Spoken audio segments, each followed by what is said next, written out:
Je vais vous montrer à monter une imitation d'écrevisse. Ça peut être une mouche excellente pour l'achigan ou encore le bas rayé. Qu'est-ce qui est important dans cette mouche-là? Premièrement, on a les poids et haltères qui permettent d'aller chercher une profondeur puisqu'on sait qu'un écrevisse va majoritairement se tenir sous les roches. Ensuite, il va y avoir les petits yeux ici qui rajoutent un bel effet et surtout les pinces ici. Donc, les plumes sont bien sélectionnées. Je vais vous montrer pendant le montage chacun des éléments afin que vous compreniez un petit peu mieux qu'est-ce qui se trouve là, derrière ce montage-là et aussi pour que vous puissiez le réaliser vous-même par la suite. Première des choses, je vais insérer mon hameçon. Donc, j'aime bien utiliser un hameçon de style d'eau salée pour le tarpon 2,0. C'est une excellente grosseur. Donc, je vais en prendre une. Et voilà. On a aussi, ce que j'aime, c'est que la hampe, elle est courte. Ce qui fait en sorte que on réussit là, à attacher nos matériaux sur comme quelque chose qui n'est pas trop large. Donc, ça donne vraiment un beau rendu. Je vais monter cette mouche-là avec du fil brun 6,0. Je commence par attacher la hampe plus vers l'avant, là où je vais venir insérer mon poids et haltère. Pour le poids et haltère, j'utilise quelque chose d'assez lourd, donc au moins des larges pour pouvoir avoir une bonne profondeur rapidement. Je vais attacher mon poids à peu près là, une largeur de ciseau à l'avant que je vais me garder comme espace. Pourquoi je la veux à l'avant? Ça va vraiment me permettre d'avoir l'effet où l'écrevisse va être les petites pattes, là, les petites pinces à l'avant, puis va être collée dans le fond.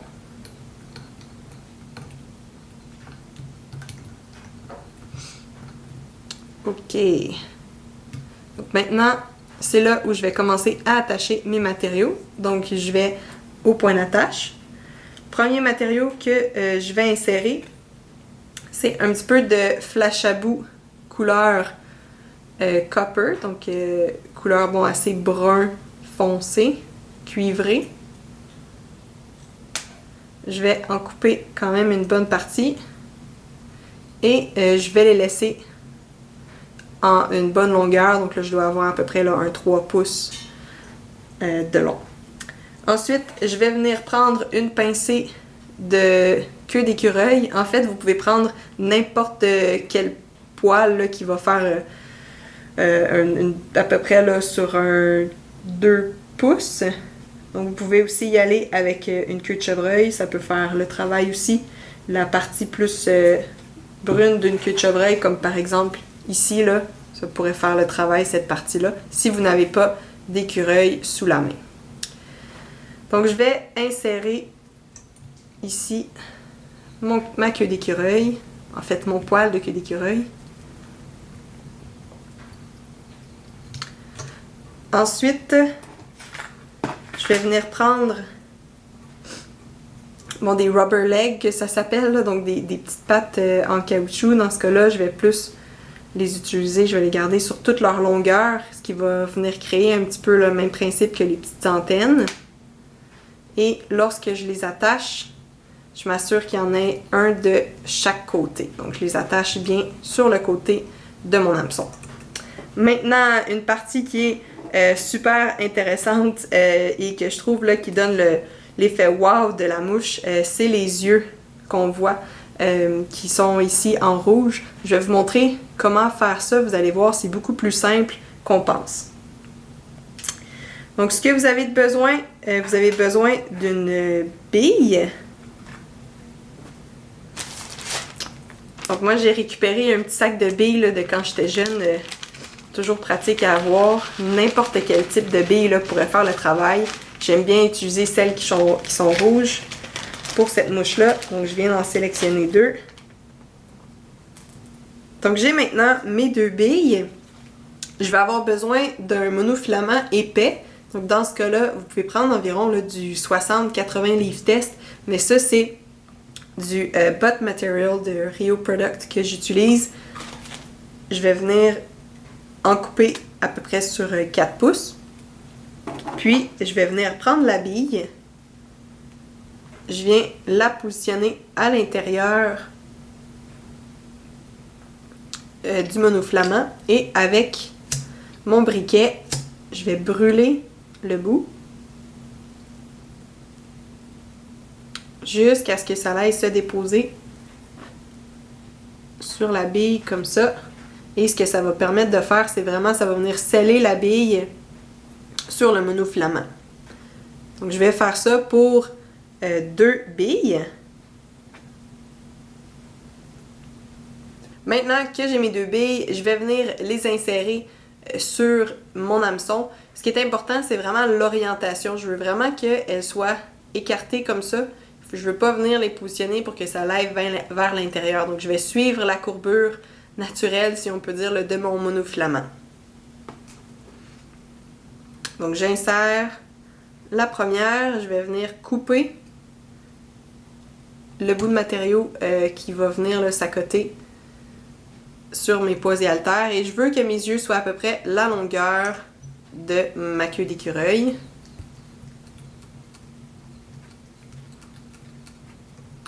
Parfait. Donc là, vous voyez qu'elle est bien positionnée.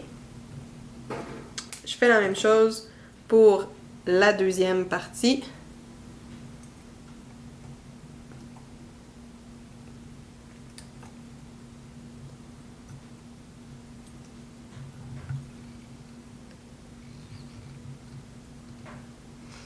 Je m'assure qu'elles soient vraiment opposées à l'autre. Une fois qu'ils sont bien placés, là, je vais venir faire de multiples tours pour vraiment solidifier et que ça reste en position. Et voilà, donc la mouche commence déjà à prendre forme. Ce qui me reste à faire maintenant, c'est venir placer les petites pinces.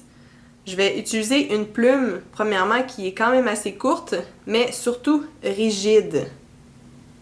Donc un hackle normal là, ne fera pas le travail. Moi, bon, c'est une plume que j'ai moi-même prélevée là, d'un canard à la chasse. Donc j'ai vraiment sélectionné les meilleures parties, justement la partie où le rachis, le milieu de la plume est un petit peu plus raide. Donc habituellement, on retrouve ça là, sur le dos là, des oiseaux. Donc je vais venir couper, je vais venir faire une petite incision pour enlever la partie du début pour vraiment venir faire un petit peu la forme de pince. Donc je fais ça pour chacune de mes plumes.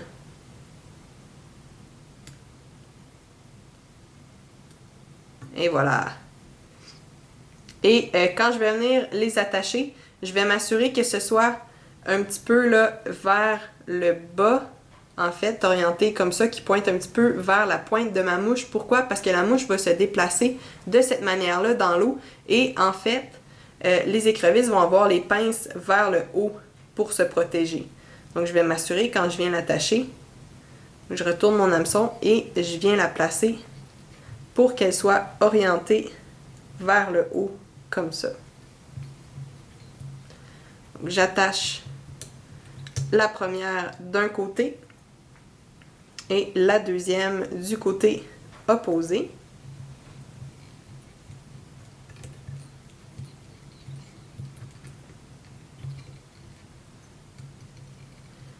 Et voilà. Donc à partir de là, tout ce qui me reste à faire, c'est venir créer un corps. À partir de ce moment-là, je pourrais utiliser n'importe quel style de plume de couleur brune pour pouvoir venir couvrir un petit peu.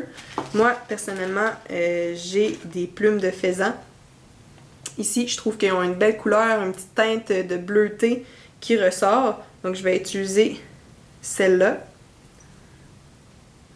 Je vais sélectionner celles qui sont quand même assez longues, qui vont me permettre d'avoir peut-être aussi un petit peu là, de plumes de style de marabout là, à l'intérieur. Donc, je l'attache sur mon hameçon, comme ça.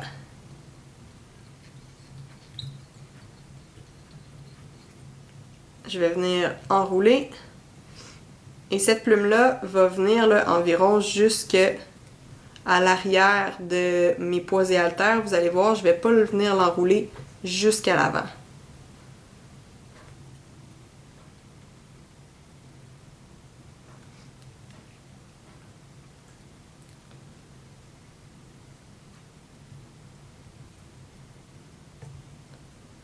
Donc j'attache ça ici. Donc voilà ma première plume. Je vais faire la même chose avec une deuxième.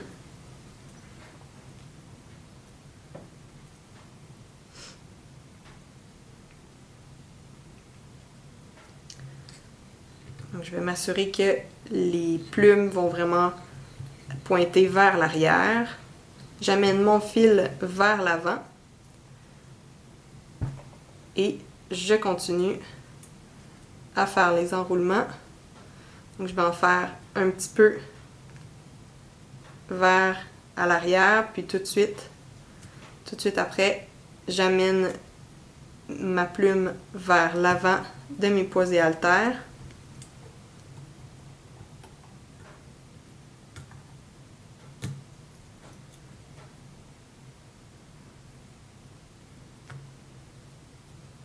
Et voilà.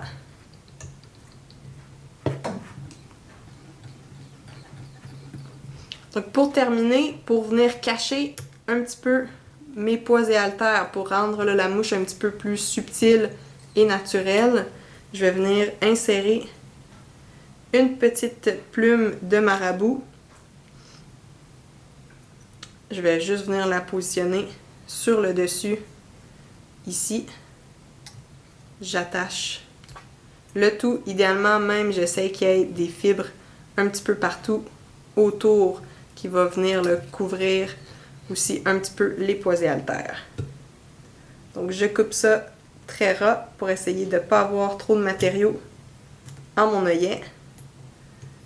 Je viens placer toutes les fibres vers l'arrière. Et voilà, je fais mes enroulements, je crée la tête et je vais avoir une superbe imitation d'écrevisse. Il ne me reste plus qu'à faire mon nœud de finition.